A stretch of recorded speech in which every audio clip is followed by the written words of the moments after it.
Məsələn, məndə 2 dənə vətəndaşlıq varsa, mən həm burada, həm də orada ala bilərəmmi, bilmirəm o suala kim cavab verə bilər.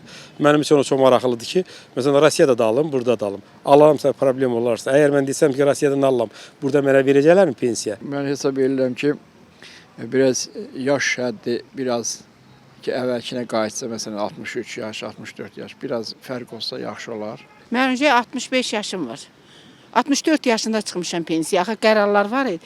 İndən belə mən nə bilim 1 il yaşayacağam, 2 il yaşayacağam. Vallahi bilmirəm. Ona görə də çox pis. Pensiya yaşından narazısınız? Çox. Pensiyanın təyinatında problemlər var. 320 manat təyin edir.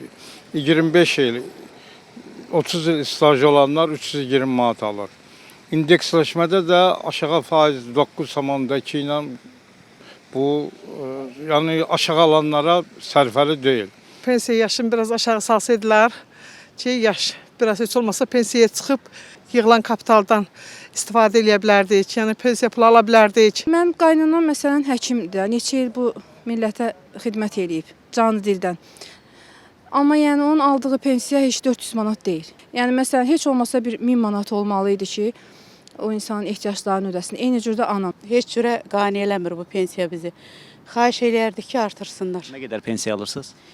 397 manat. Nə qədər olsa daha uyğun sayılar. Ən azı 500 manat. Mən pensiya çıxmışam 65 yaşında, amma sonra 6 illə mən işləmişəm. Özüm xahiş eləmişəm ki, hələ gücüm var, işləmək istəyirəm. Mənə etiraz eləməyiblər. Deyirlər, istəmək istəyirsən, istə. Bazarla düz gəlmir qiymətlər. Aşağıdır, çox aşağıdır. Nə qədər olmalıdır? Minimum heç olmasa bir 700-800 olmalıdır da.